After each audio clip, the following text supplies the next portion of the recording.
Morning. Welcome back to Build Theory. I'm Aurian Archive. So, let's get started. This morning is actually kind of a quick, another task force task. I've uh, just hit 39, and now I can go do an Eden, which starts at level 39. So, we'll take a quick look at Eden and let's see what the spawning inside looks like. Now, there's kind of a caveat to this, and that caveat being Eden requires a hunt on enemy creatures to start with, and I'm 99% certain those creatures are going to be at the uh, in the 39 to 40 range. And in previous dreams, as I was hunting the Hellfrost, I'm already plowing through endurance like a you know, pretty quickly. And so I may need to add in some more slotting.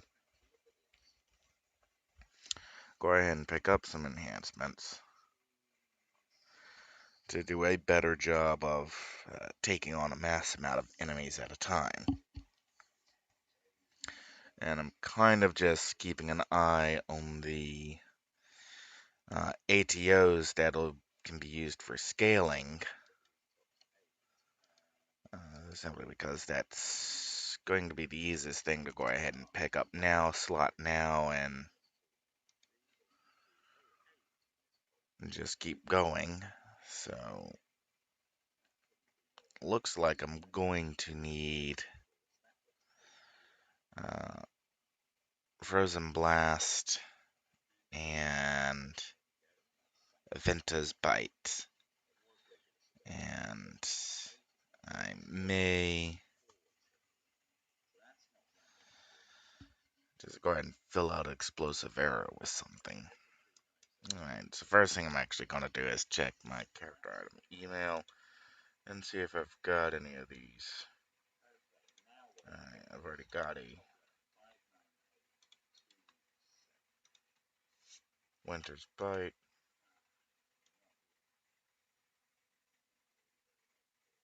And I went right past.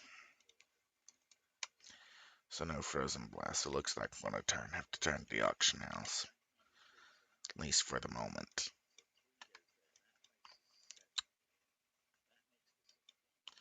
So I want to go attuned to enhancements. I got an Ekdam and an Ekdam end. So range damage. Venta's Bite. Ekdam end.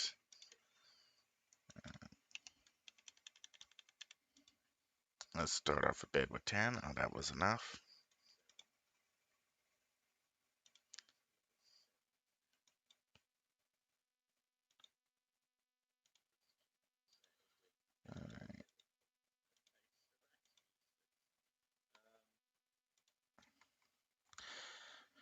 Alright. So while I'm working on this, big question kind of is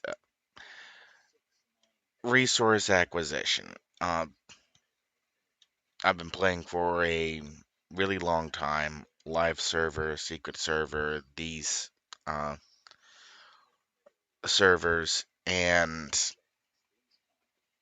so I've had time to build up and have a resource base. And probably one of the quickest questions new players have coming in is, well, how do I get rich? How do I afford things in game that are useful? And on the live server, the Paragon Studios, the Cryptic server, there wasn't really a good answer to that because the balance of resource acquisition was, well, fundamentally broken. It just wasn't a good way for players to. There was no good exposed method for players to gain resources to power up their character. And I went into that in depth in a previous live stream, how the drop rates on enhancements, you could never have enough to build up your character, so you would have to farm a task force over and over to get the enemies who would drop the items that you could use to build your character.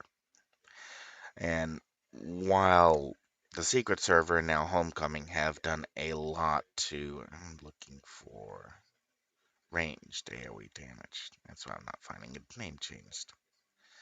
And I want Frozen Blast. Uh, and there's a couple, I don't want to say effective ways, but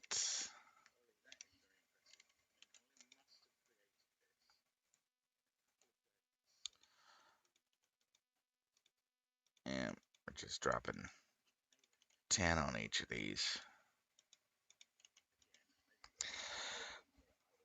The easiest way to gain resources is just to play, just to get in and start playing. Yeah, but how do you, and it's a very fair question. What did I have in Fistful of Arrows? Oh, artillery. Uh,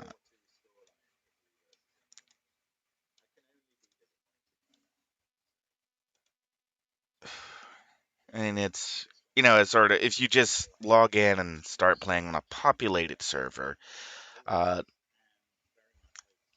it's one thing because you can just pick up a team. Uh, the drop rates are not so unbalanced as to not being able to buy anything. But if you are having to start from zero, it is very it is very discouraging. It's kind of one of the reasons why I'm spent a whole stream just going and getting location patches. Because you can get pretty far on just training enhancements, uh, on just the items you run around to start the game with without ever having to step into a farm. Now, if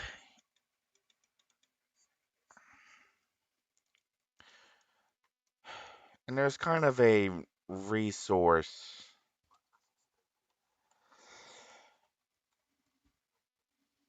there's kind of a resource difference. And I've got, I don't think,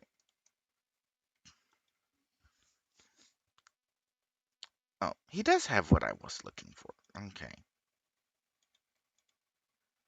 Uh, so we're gonna do accuracy, accuracy.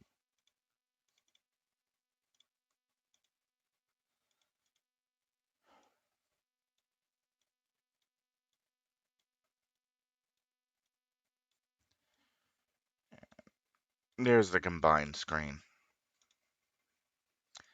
All right. Now that I've got something slotted in some powers, I can go after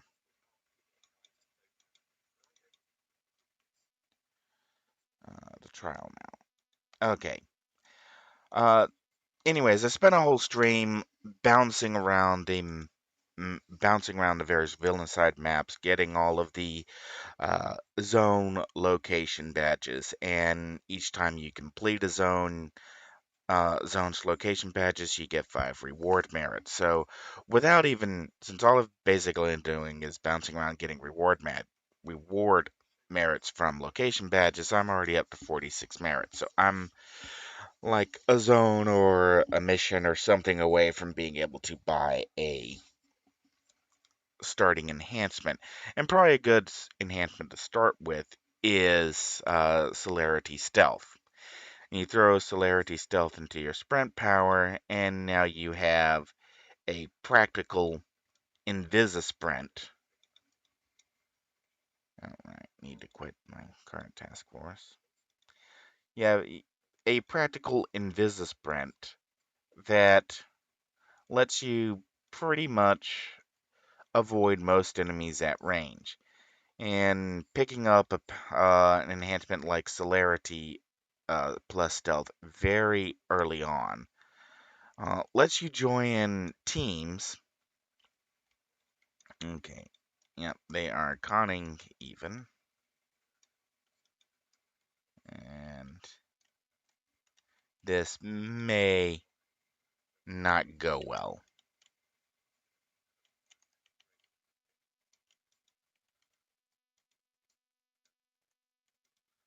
And turn travel powers off, and no, that didn't go well at all.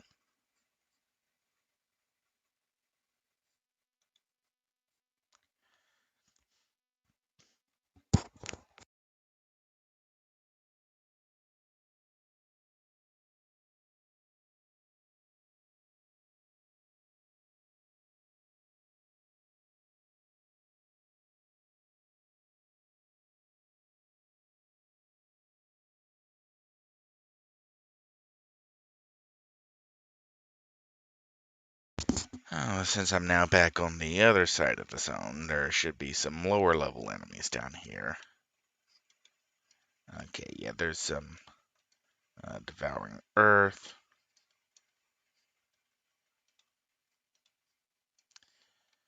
And we'll just look for a nice big couple groups of them. There we go.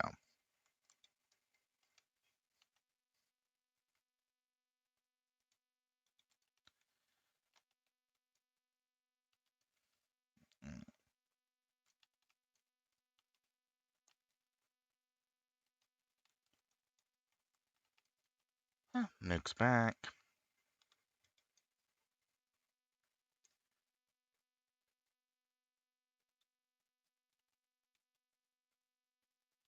As you can see, I'm still just ripping through endurance. Anyways, your first character should be something that's uh, maybe not take on an entire horde of enemies at once. Uh, Capable. Something that's going to be better suited with a team. Because if you can pick up and run with a few teams, uh, find yourself a global channel. Oh, this is gonna take forever with this character.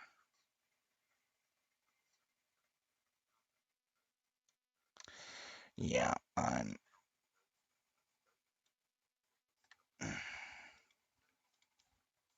gonna get tacky with this then. Oh my god, that can waffle stomp. A bunch of DE.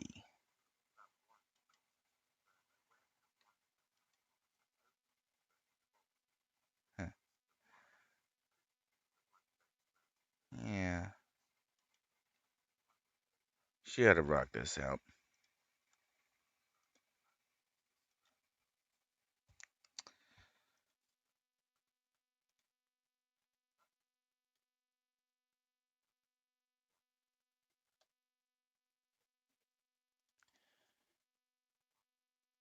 Yeah,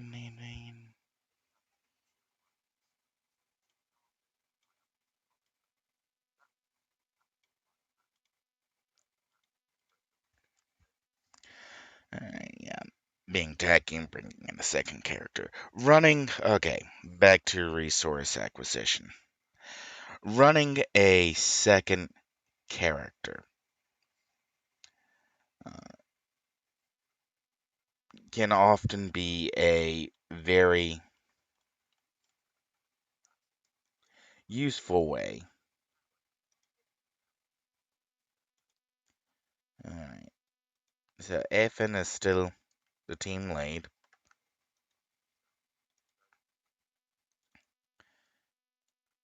And we are now at level 39 for the mission. I'm gonna go smack around a few DE. Hopefully this won't take frickin' forever.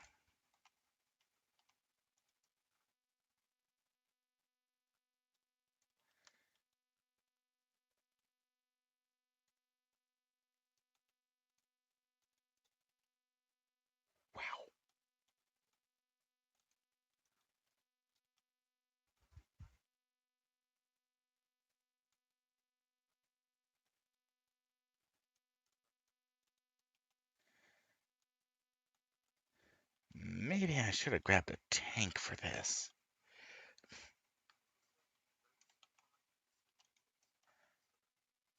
No, I think I got it.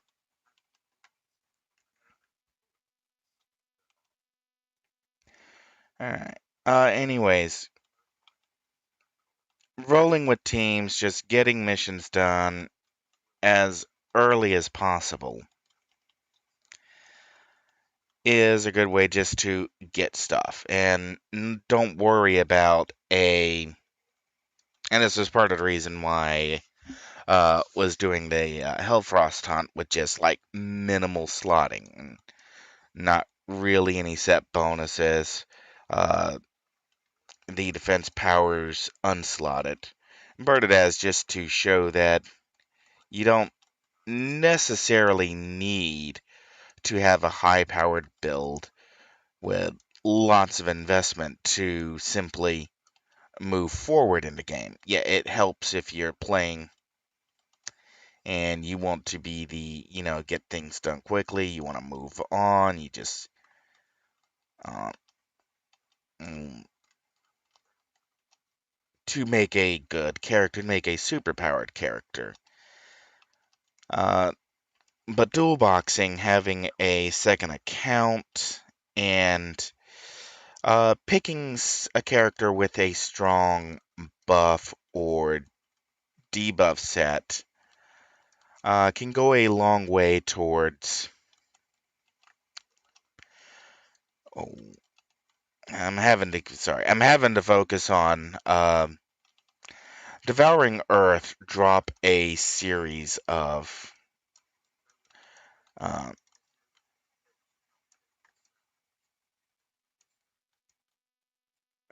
debuffs and buffs of their own,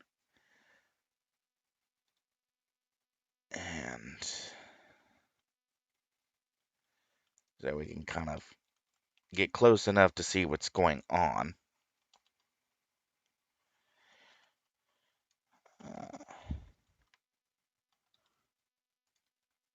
All right, we'll focus on that group down there. And what we're looking for is these fungoids. Oh, there's one. There's a guardian over there. Will drop a quartz. Uh, big rocks will. Oh, wrong character. Wrong character. Wrong character. All right. Yeah. See the fungi that just went off.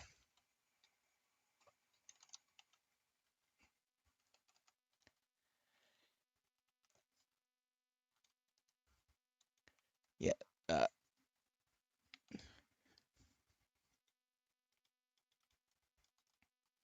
Yeah, those buffs and debuffs are. But having okay, going back to practical applications, having a second count, somebody with having a second character that you can bring along with you that just maybe say like thermal radiation or cold domination, sonic resonance. I'm trying to do this without opening up meds and reading off the list of good targets. Thing is, thermal radiation gives you as a buffer some resist shields to put on another player, a forge, which is a strong damage uh, buff and 2-hit buff. Cold domination gives you defense shields. To put on players gives you a plus HP, which really helps regeneration types. Uh, Sonic Resonance gives you the resist shields. It also gives you the hula hoop of death, which lets you put a PPAOE melee resist debuff on other players. There's some Cray in there. I don't really recommend empathy as a uh, secondary character just to follow along for the. Oh, there's a quartz. And this is why these guys are just ripping through Rumble, is quartzes uh, give the Devouring Earth a bonus to hit, and Rumble is a shield, so a lot of positional defense power. So anything with a high enough accuracy can kind of just ignore defense. So so the Devouring Earth are striking for full damage, pretty much spot on. So I gotta be careful to take down uh, the fungoidals, the cairns, and the quartzes. Got to be sure to take them down relatively quickly, otherwise the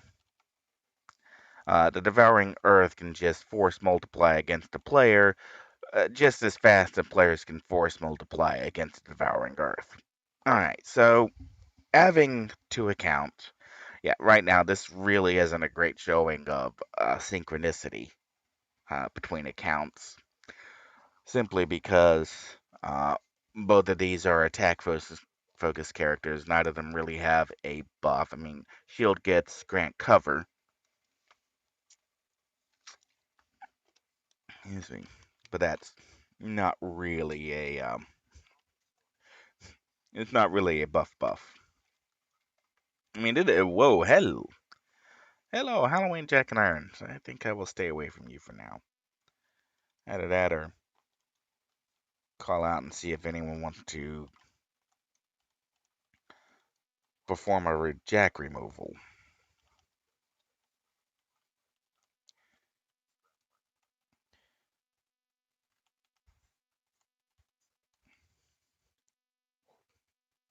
It's like, yeah, Shield gets some resist, but uh, when all enemies are pretty much striking for full damage, uh,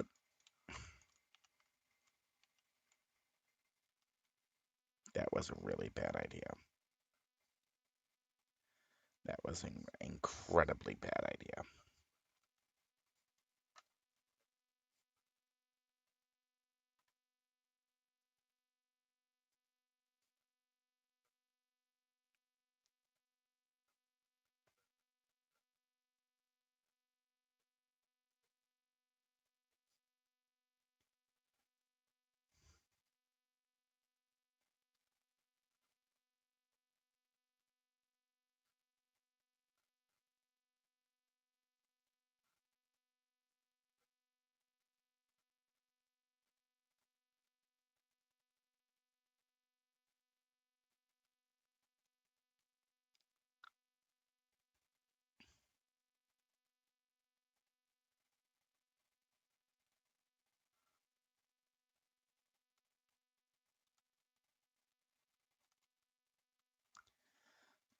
You probably don't want to know how many times I've done that. Oh, you can still see the quartz down there that was spawned.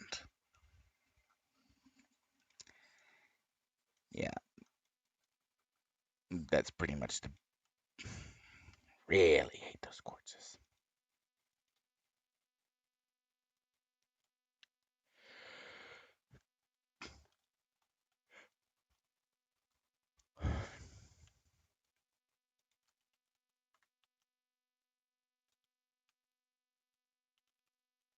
Yeah, it's like I'm so busy playing, I keep getting away from the point. The point being resource acquisition.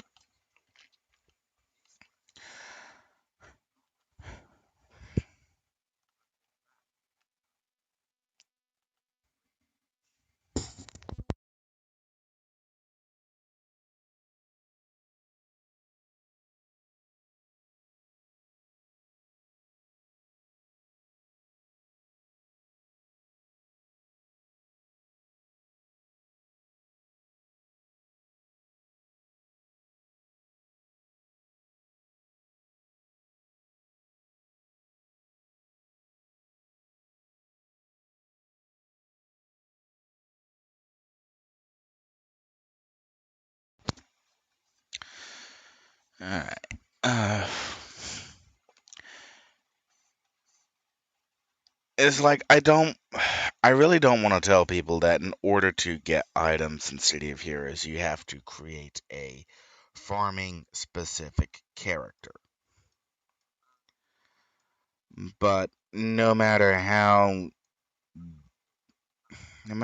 you dance around the issue or don't talk about it, this still is a game with roots from the early 2000s, 2001, 2002, when the only other games remotely in the same category were EverQuest and Ultima Online and Meridian 59. So it's almost whether or not, even though I don't like to say it, the practical reality is in order to get rewards quickly, or in order to get rewards that are useful to bootstrap other characters to play the game, the most common the most common advice, plausible, realistic advice to give a new player is create a farming character. And that is to say, create a character that can take on a lot of enemies, a full mob, not die, but defeat them very slowly. And that can be a lot of a lot of players will have like a flavor of the month. This character is you should be playing this, you should be playing that. This character is the most effective. And on the live servers, I freaking hated flavors of the month. I would almost do anything to never make a flavor of the month character. And so that's doing this now, streaming this now, talking about this now. Uh, it does kind of. Oh, there we go, another boss. It's sort of like I don't want to say, yeah, you must farm a specific something, something, something to get influence to get this. You just can't go and just play missions and get all the drops to power your character. Simply because I know from experience that this game, and a lot of games are never balanced for a player to get good equipment without having to grind a specific series of events over and over and over. There's always a chance for loot droppings. There's always a certain amount of you're not going to get X whatever X here at X time. You've just got to do it over and over and over because that's kind of the point of the game. Uh, and part of me just, I much prefer being able to say, just play the game. Just get in, play with a team, do missions, do story missions. You'll get everything that you need. And in some ways, that is technically true if you're just making something that can run alongside other players.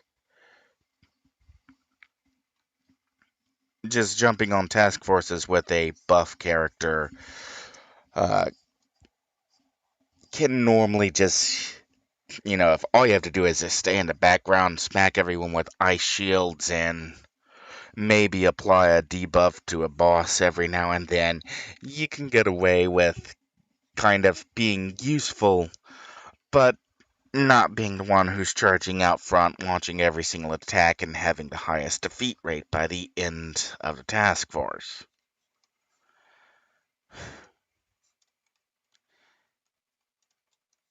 And some of it is coming down to, well, how much time are you willing to put in? And probably one of the reasons I think why I just vehemently reacted negatively to the flavor of the month. You must do this, you must do that. Uh, Advice is that City of Heroes is ultimately a game about creating your character. It's about creating the character you want to play, the power sets that you want to use, the character that you want to be. It's an overgrown pen and paper role playing game that's as much about the character you are making and who you are in game as it is anything else. Did he warp away or did I beat him? I'm not sure.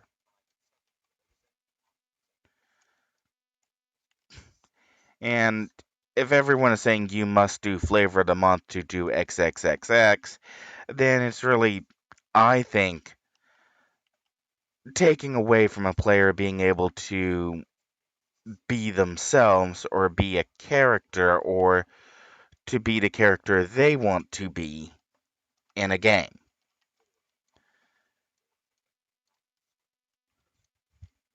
If that, I'm kind of hoping that makes sense. I get that it's like 5 something in the morning,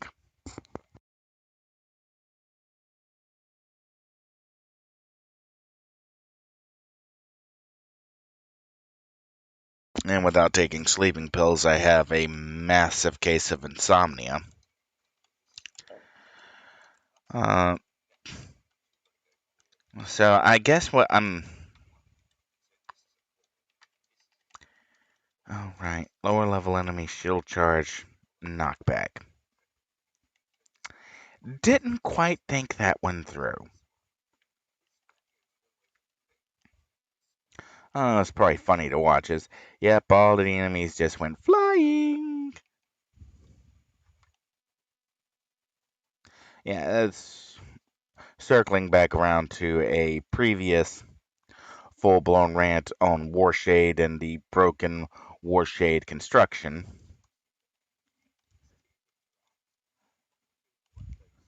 Shield charge is a great opener, but it's just as easily a bowling ball sending enemies away from your powers as it is a useful attack.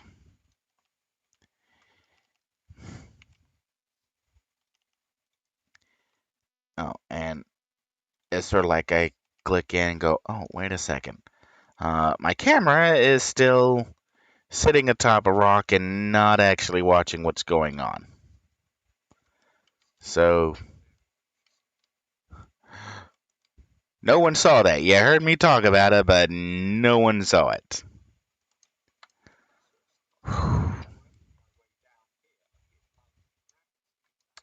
And yes, if you're hearing a voice in the background, I'm still watching Cracking the Cryptic.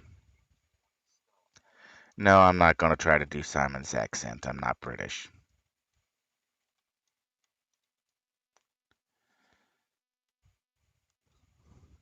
Alright. We've got just a few Devouring Earth more to go.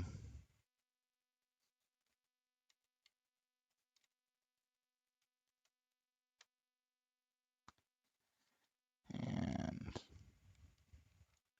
yeah, no, I'm really asking a lot of the draw distance here.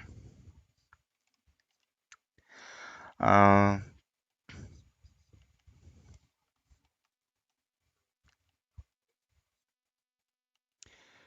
so I guess as soon as I finish this test, I guess we'll open up the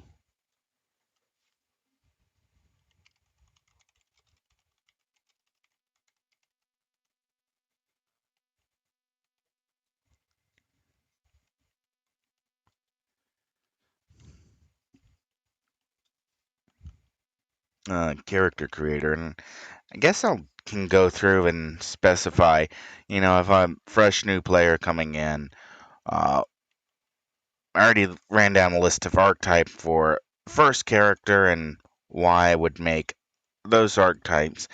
And I guess I can go through and do kind of a, well, this character or this combination would be a good initial farming set, at least. Uh, and actually, yeah, in previous videos when I've been inside a farm to work on the builds, and I've had Electrumi just pounding away at enemies, I do a lot of what I call passive farming. And passive farming is when you specifically find a map that has a significant number of patrollable junctions. And this actually comes back to limitations on the game, on City of Heroes itself. And this is stuff that we learned the hard way on the secret server. And before, I've ranted about NCSoft love to just throw exascale hardware at an issue rather than solving a software problem. The ambush code, the code used to generate ambushes onto the player's location, was horrifically, well, it was a horrific mess. To put it this way, uh, it could bring a rack full of Xeon processors to its knees. If you had an ambush farm go off and just three, maybe four ambushes would trigger, the processor usage would climb to the point where you could literally, as a player, disconnect everybody else own that map shard. Now, if you are a small City of Heroes server, that's actually kind of a big problem if somebody who just goes in and generates an ambush farm just kicks everybody else in the game out. And yes, that was possible early on for the secret server.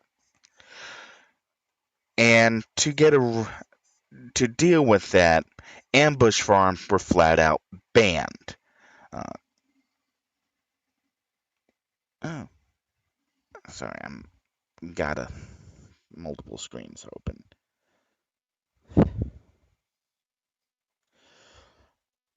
Okay, so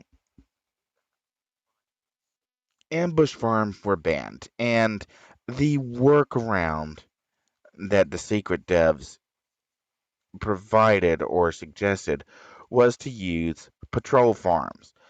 Patrols did not use the lookup tables and chase tables that ambushes did. They and thus were intrinsically less processor intensive. You could run the maximum amount of patrols in a map and use a minor percentage point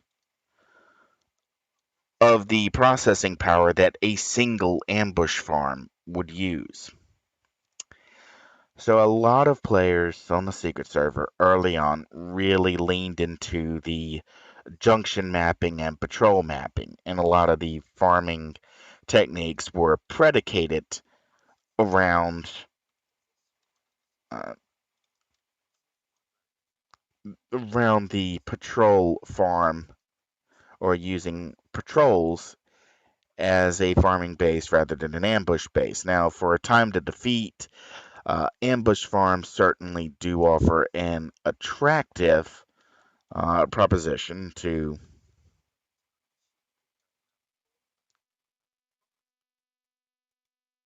Uh, well, that was weird. Oh, okay. I guess since I'm also on camera, I know I don't have the DPS or powers to complete this task force. But I can do a kind of how do I get from point A to point B very quickly. And I go for this first hole here.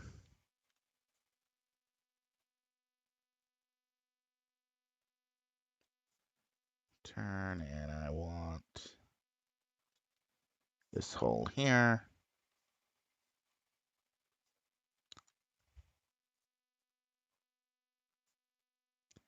And there we are. It's gonna hurt. Oh. And enemies are spawning at 41. So the original level limit for the Eden trial was 41. So I'm not sure if these are spawning at max trial range or if they are in fact spawning off of the fact there are 2 players in the map and I'm level 39. So maybe not a great test. Uh, but this is, I think, one of the largest maps that Cryptic ever created. Uh,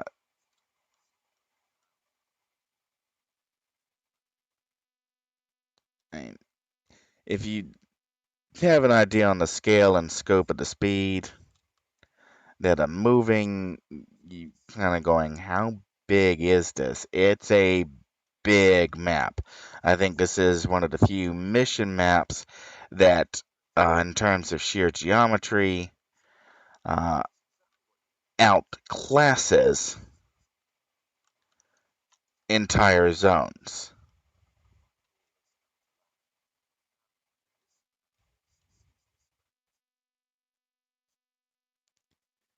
And yeah, if you get lost in the tunnels, well, that's not actually a surprise.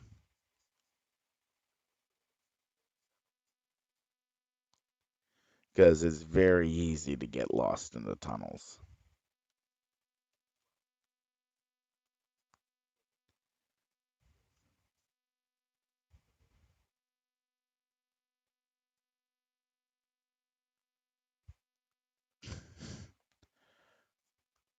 Alright, so uh, there's the spawn test for Eden.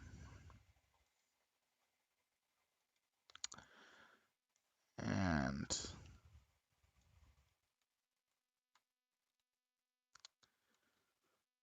we'll cut this off for a second and come back on the character screen.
And let's move our little chat blocker out of the way.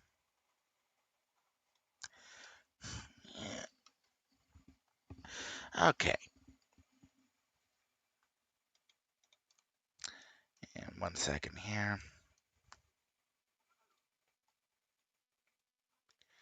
Okay, so you're a solo player. You're trying to figure out how do you get resources very, very fast. Or how do you just get resources, period? Not necessarily fast. So we're in the character creator. And a lot of do it fast, do it fast, do it fast will focus on brutes, specifically fire armor. And the reason why is that fire armor natively gets maximum resistance to fire attacks. So if you go into the term we gave to it was 707, which is LOL upside down. So a 707 fire map only had fire enemies, and thus if you were running fire armor, you were already 90% resistant to all of the damage that's incoming. Now, as someone who has made a lot of fire armor builds, uh, fire is easily the weakest armor in a general sense. The idea always was you traded off survivability for damage. But as players found out when real numbers hit and when they started doing DPS tracking, you weren't really trading off that much damage gain. You were losing a metric ton of survivability compared to most other sets. Now, admittedly, Paragon Studios did try to address that gap, so various powers, such as temperature protection, and we'll bring up the event details here. Temperature protection gained a resistance to uh, speed debuffs, so that fires couldn't be slowed as easily. Consume was granted a recovery rate so that fires could recover endurance, not just sap endurance from enemies. Uh, Fiery Embrace was given a complete overhaul, so instead of just affecting fire powers, it adds a fire proc to all attacks, so that unless you were basically in at the start of City of Heroes, and my first tank was a fire, uh, and I did that because that was the most optimized way to have a fire character. Fire Embrace was reworked so that now you could realistically use Fiery Embrace with other sets and not be punished for not using Fire Melee. And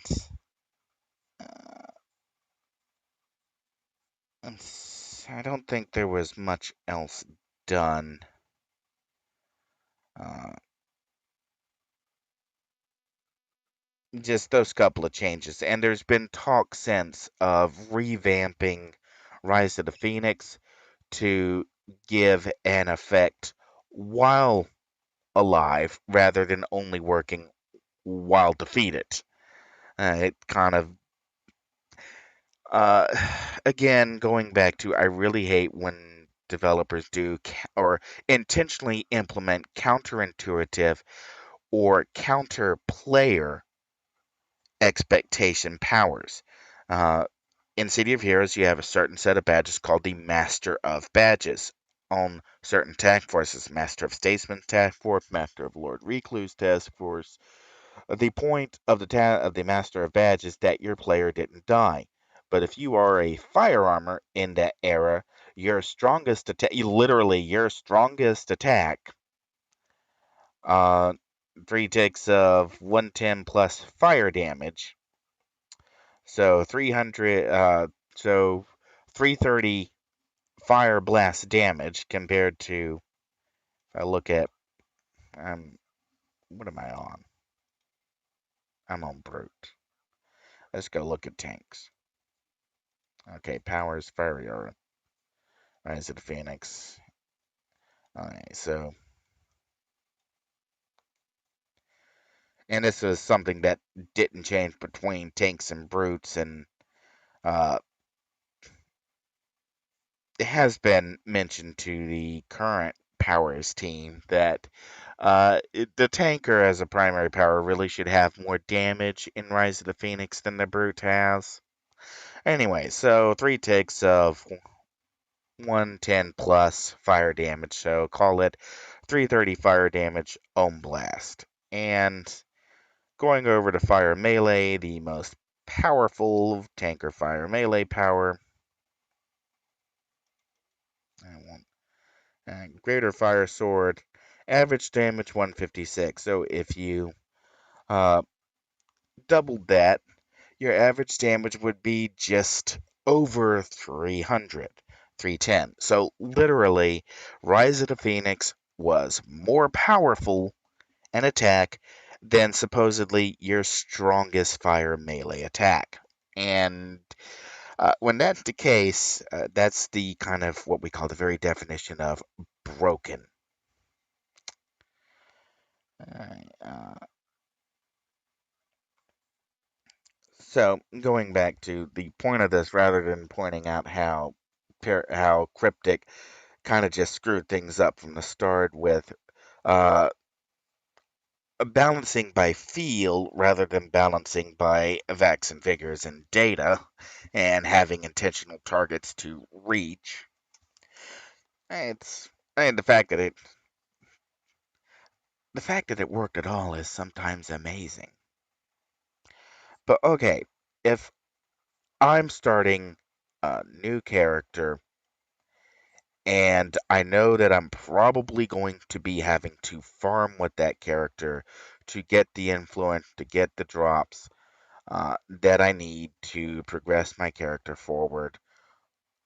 What would I be looking at?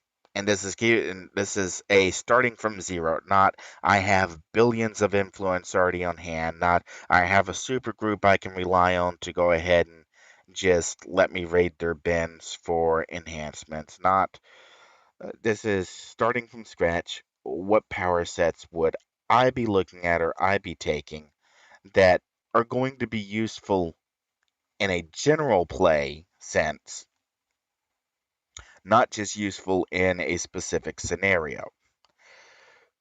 And kind of my go to on the test server was I always ran regeneration on scrappers because regeneration was horribly broken in its own way, didn't really benefit from any IO sets. You weren't going to get anywhere with IOs on a regeneration build.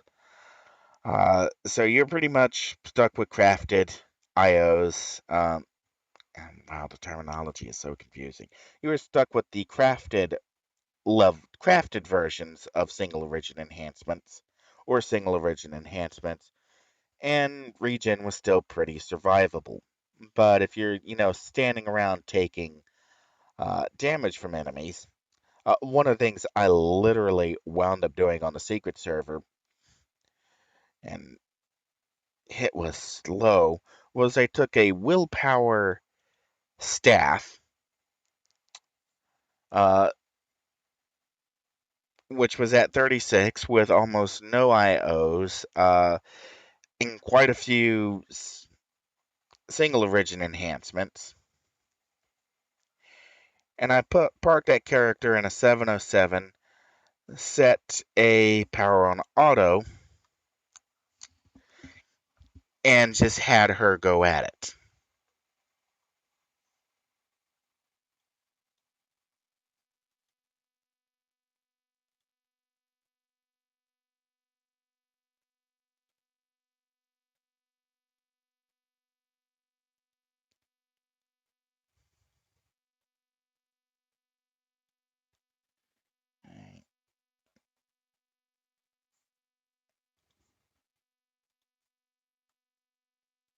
Well, let's park and alright, there we are. There is that staff now. Now, since then, she's had a metric ton of IO work.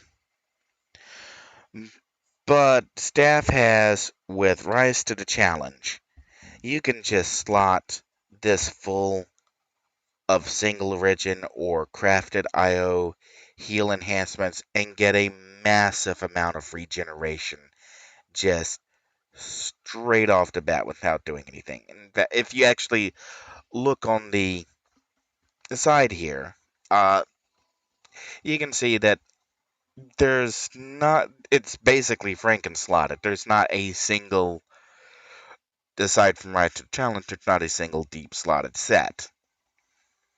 So willpower is a very good set to start with if you're just going to wade into the middle of enemies, throw a single power on auto, and then just walk away from, go to work, go to school, while you're off uh, doing something else, your character can be standing there gaining influence.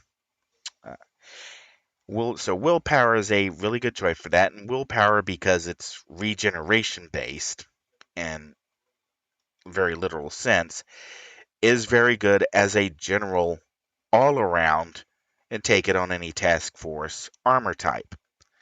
And I have actually kind of done this with a brute. So willpower is really my go-to if you were just starting out. You really don't have a handle on what's going on. You're still learning the game. I just would not do willpower staff. I just wouldn't. It's slow, incredibly slow. Now, instead, if I was making a dedicated farmer starting out, just get influence character today, I would probably go with radiation melee, and that's because irradiated ground gives you a toggle damage over time that just drops, and then you can double top of that with Atom Smasher, which is a PBAOE. So you get both a taunt aura from irradiated ground, which builds off of on a tank the gauntlet inherent, and you get a PBA attack you can just click. Now you have to be a rather high level, 32, before these powers really come into play, so you'll spend a lot of time if that's the route you take. Whereas going with something like Ice Melee,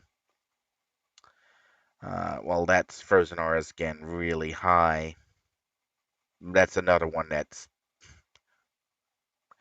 really good. Uh,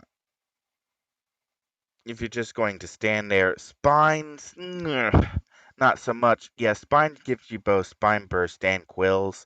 So, like radiation, you have a toggle damage over time and a click PBAOE to just lay out some damage. But spines includes debuff components. Uh, if I go over lunge, you got to mobilize, you got to run speed debuff, and at least I haven't. I've only run one Spines tanker, and it was a Spines bio.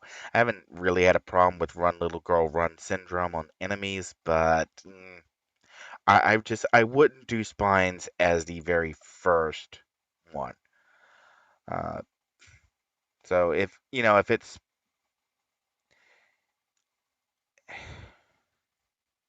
I'm kind of what I'm looking for here is I'm looking for something that gets a PBAOE and uh, if you mouse over this, it'll tell you the level that you get it at. So I'm looking for something that gets a PBAOE, uh, say by level 16 or 20, because that's you can very early on after you've basically completed the tutorial missions, step inside a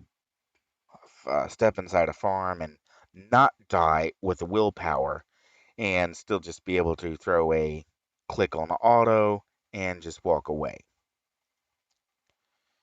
And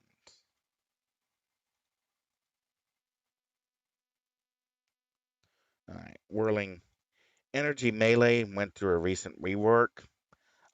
It's a little funky to use.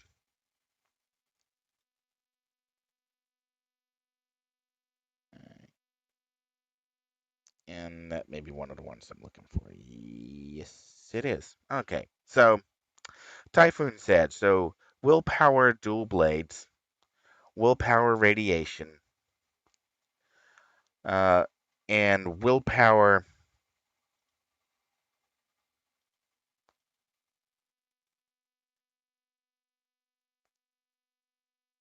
What else was it? Oh, willpower dual blades, willpower energy melee, willpower radiation. Those are some, if you're just looking to get some farm on very early on, that's probably a good combinations to look at. Claws is another one that will let you put out some decent amount of damage very early on. And with willpower, and since you get rise to the challenge very, very early as level 8 on a tank, you can just ram that in, set yourself to like +3 or +4, and have a just small mobs running into you, and not run a too terrible risk of getting wiped on the floor. I wouldn't go X8, and again, I wouldn't do staff because it'll just take so long to defeat enemies. Okay, it's going back to something I did long ago, uh, and I made a pest of this.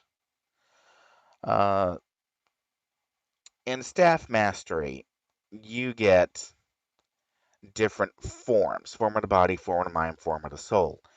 And as you perform staff attacks, the forms load up, and then additional uh, effects are added to powers, like additional damage, addition to regeneration rate, addition to recovery rate, so that staff melee was supposed to be a kind of flexible. You pick your power, you pick your form, and you just roll with it. But it was also a smashing lethal damage set with base damages that were even lower than elemental damage sets. And on top of that, it doesn't have a buildup, it doesn't have a damage boost. And when I was running the calculation numbers, I came to the conclusion, and I've used the statement before, you could triple all of the set bonuses on IOs aside from defense, and you still would not equal the amount of survivability that defense as it is gives the player in the game. Well, you could literally triple the proc damage caused by Staff Mastery's forms, and you would still be the bottom tier worst performing melee set. I mean, it's uh, there's no polite way to say this. After the last revamp, Energy Melee is no longer the absolute bottom tier. Staff Melee is. And yes, for a while there, Energy Melee was worse than Staff. That's how bad Staff is. Uh, and I feel sure that I want to start making Shadiversity jokes about it's a big stick. Get yourself a stick. Well, congratulations, both Cryptic and Paragon. You made sticks suck badly. It's like an Electrolux vacuum combined with a Dyson having a suck fest. It's like an insert political overtone commentary here. All right, so staff desperately maybe doesn't need an overhaul, but the concept of how staff is supposed to implement is bonuses. Those bonuses were vastly undervalued for the amount of damage that they brought to the table. So that's again, I would not recommend staff. It doesn't do damage. It doesn't really buff the player. Uh, the only one that's really worth talking about is Form of the Soul, and that's only because the recovery debuff or the recovery buff can actually on a uh, decent build offer a significant recovery bonus. But that kind of it's cherry picking the data points to make an argument that staff's not so bad when it's absolutely terrible. Stick bad. Stick very, very bad. Okay, so and another kind of point here is guarded spin. On paper, it sounded like a great power because it gave a buff to melee and lethal defense.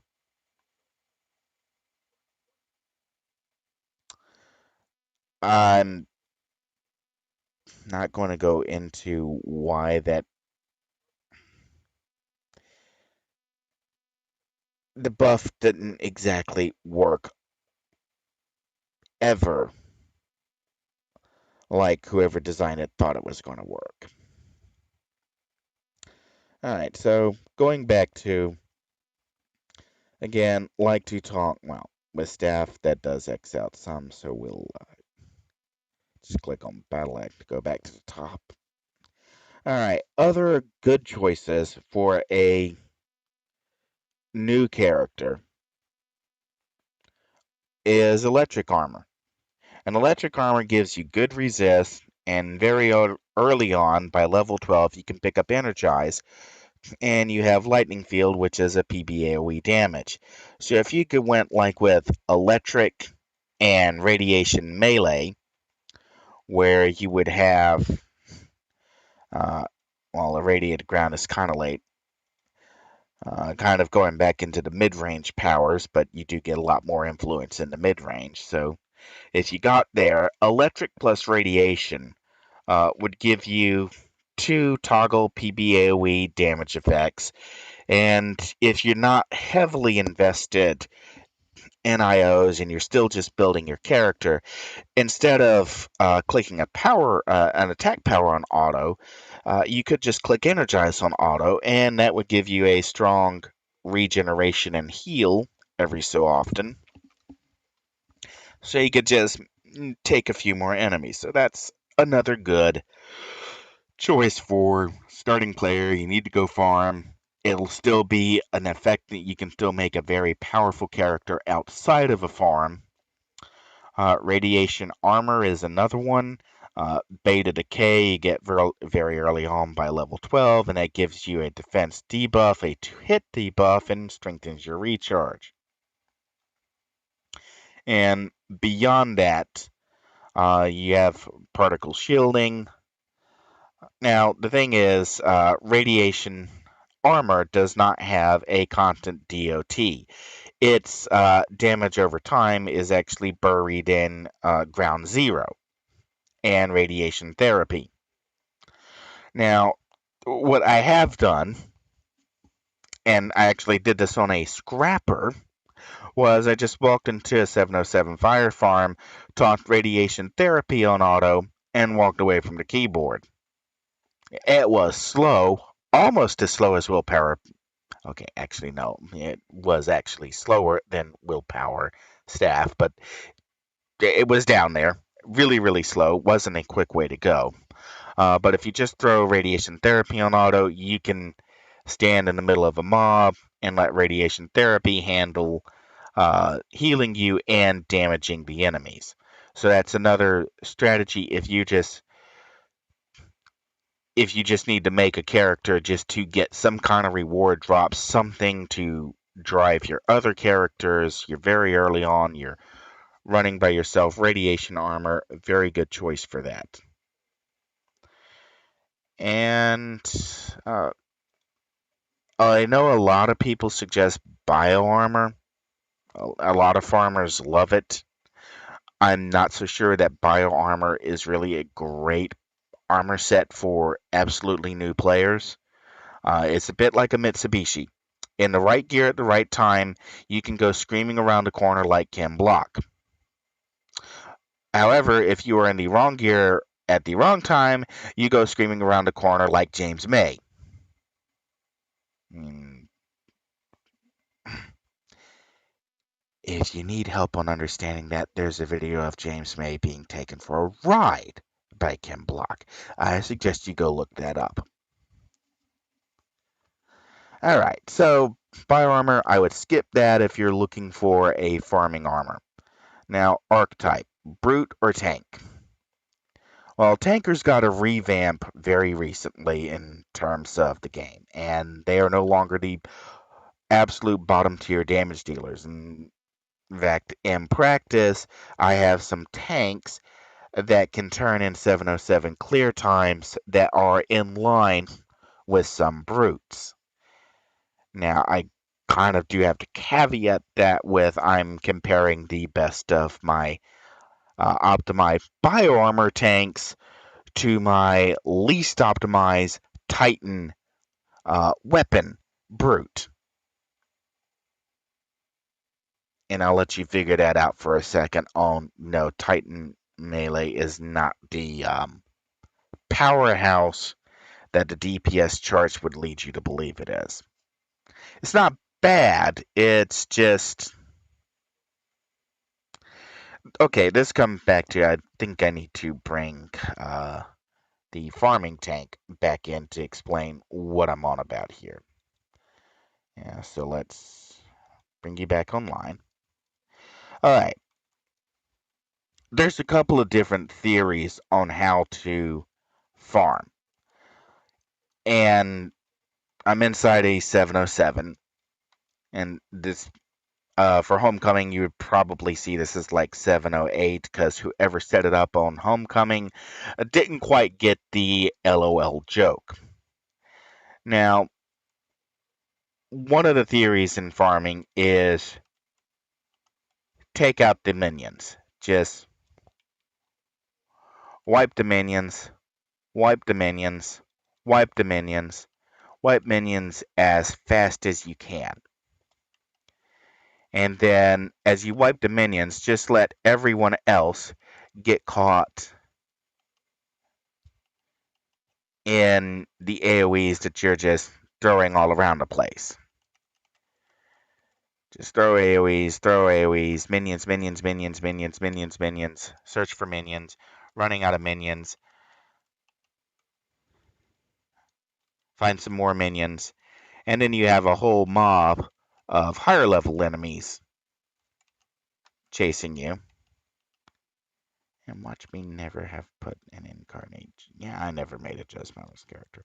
Then, once you have a bunch of high level enemies surrounding you, break out an incarnate judgment and just wipe the large enemies. Well, that's one way of doing it, going mob to mob to mob to mob to mob. Now, there's a different way that's much more conducive to passive farming, and that's just standing there letting the enemies come to you, and that's making use of the patrolling format. So I'm going to pre-spawn a number of the enemies.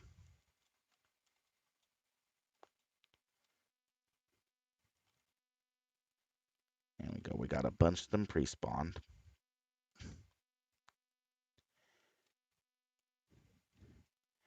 And now I'm going to go drop a toggle power. In this case, Darkest Night. I'm going to drop Darkest Night on this guy around the corner here. And I'm going to try and stay within range of Darkest Night and that enemy and come back to a different corner. Now I'm just going to sit here at this corner with a single power on auto. And now all of those enemies that I just spawned at on patrols, they're just going to come walking through here. I am going to aggro cap on the enemies that are right here. Now the guy that I just dropped Darkest Night on, they're still back around the corner someplace else. The system right now, they cannot come to me because I'm already at aggro cap. So as soon as basically they're coming in and out of aggro cap every time I defeat an enemy, Darkest Night cycles, triggers in aggro for everything around Darkest Night, everything around Darkest Night aggros towards me. Next enemy closest to me then triggers on the attack or the gauntlet check or whatever locally, and then I'm back to aggro cap and whoever's on Darkest Night, whoever that mob is, and you can just keep mobs feeding towards you. as you just ramp back and forth between agrocap local, agrocap darkest night, agrocap local, agrocap darkest night. You do this with a high DPS farmer like a fire that's dropping burn or dropping fire sword circle and wiping just mobs of enemies at a time. And you can get some clear times, some really good clear time for most of the map cleared, a high amount of turnover without actually having to do much at the keyboard work. And learning where the junction points are. The junction point right here that I was at earlier, a junction point here, there's another junction point down here. Figuring out where the junction points are, dropping Darkest Night, or Darkest Night is really on a melee character, the toggle drop that tanks and brutes. And this is more a high level strategy than a low level strategy. And this is really only applicable once you have a build that can just sit there and soak the damage up. And the big problem in this case is what I call a junction storm. And as you can see, I'm obviously going through the minion first, and I'm surrounded by bosses. Ember Queen, Ember Queen, Ember Queen, Ember Queen, Ember Queen. And a junction storm is when you perform an attack and enough minions and lieutenants all die that the only enemies that are in active aggro for the next cycle are bosses. Bosses have an alpha strike. Now, if you are capable of making a build